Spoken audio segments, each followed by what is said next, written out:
অবৈধ সম্পর্ক থেকে দুই একদিনে জিনা হয়ে যায় না। শয়তান ধীরে ধীরে মানুষকে ধ্বংসের দ্বারপ্রান্তে নিয়ে যায়।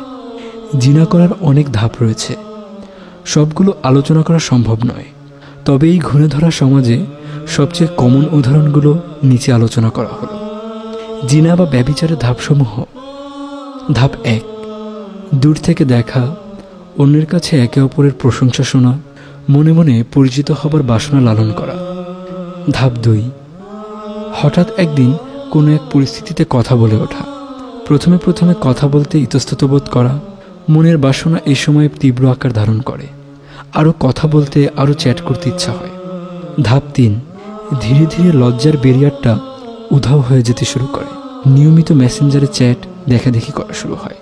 ধাপ 4, লজ্জা পুরোপুরি উধাও হয়ে যায়, প্রতিদিন প্রতি সপ্তাহে খেতে যাওয়া, ঘুরতে যাওয়া শুরু হয়। এই সময়টাকে বলা হয় হারাম সম্পর্কের পিক পয়েন্ট। এই সময় পুরোপুরি ইমোশনাল অবস্থা বিরাজ করে, বাস্তব জ্ঞান লোপ পায়। কেউ উপদেশ দিলে উগ্রভাবে তার প্রত্যুত্তর দেয়।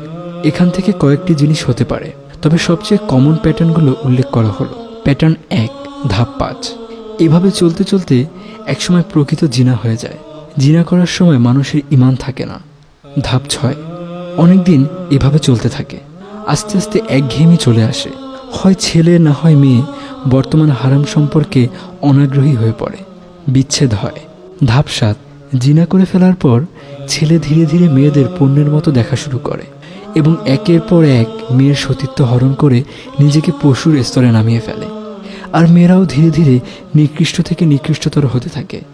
ধাপ 8, কিছু কিছু মানুষ নিজের করা ভয়াবহ পাপের পরিণতি বুঝতে পারে, আর অধিকাংশই এভাবে নিজের জীবনে ধ্বংস ডেকে আনে।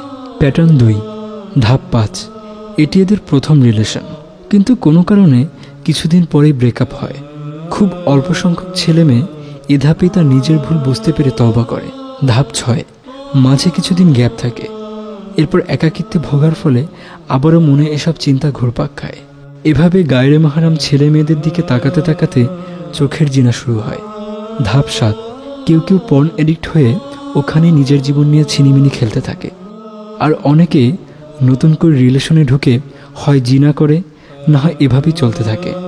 বাস্তব কিছু সত্য, এভাবেই আস্তে আস্তে সমাজের মেধাবী ছেলে মেয়েগুলো নষ্ট হয়ে যাচ্ছে। একটা সমাজকে ধ্বংস করে দেওয়ার জন্য বেশি কিছু করা লাগে না, শুধু ব্যভিচারের প্রসার ঘটিয়ে দিলেই হয়। বাকিটা চেইন রিয়াকশনের মতো চলতে থাকে। আবু হুরায়রা রাদিয়াল্লাহু তাআলা আনহু হতে বর্ণিত, তিনি বলেন, নবী সাল্লাল্লাহু আলাইহি সাল্লাম বলেছেন, নিশ্চয়ই আল্লাহ তাআলা বানি আদমের জন্য জিনার একটা অংশ নির্ধারিত রেখেছেন, সে তাতে অবশ্যই জড়িত হবে। চোখের জিনা হলো দেখা, জিহ্বার জিনা হলো কথা বলা, কুপ্রবৃত্তি কামনা ও খায়ের সৃষ্টি করা, এবং যৌনাঙ্গ তা সত্য অথবা মিথ্যা প্রমাণ করে। বুখারী হাদিস নং 6243, মুসলিম 46/5, হাদিস 2657, আহমদ 8222। তোমরা জিনার নিকটেও যেও না, এটা অশ্লীল ও নিকৃষ্ট আচরণ। সূরা ইসরা আয়াত 32। খালিস অন্তরে তাওবা করে কি রবের নিকট যাওয়ার এখনো সময় আসেনি? আল্লাহ আমাদের সকলকে পাপ কাজ থেকে দূরে রাখুন, আমিন।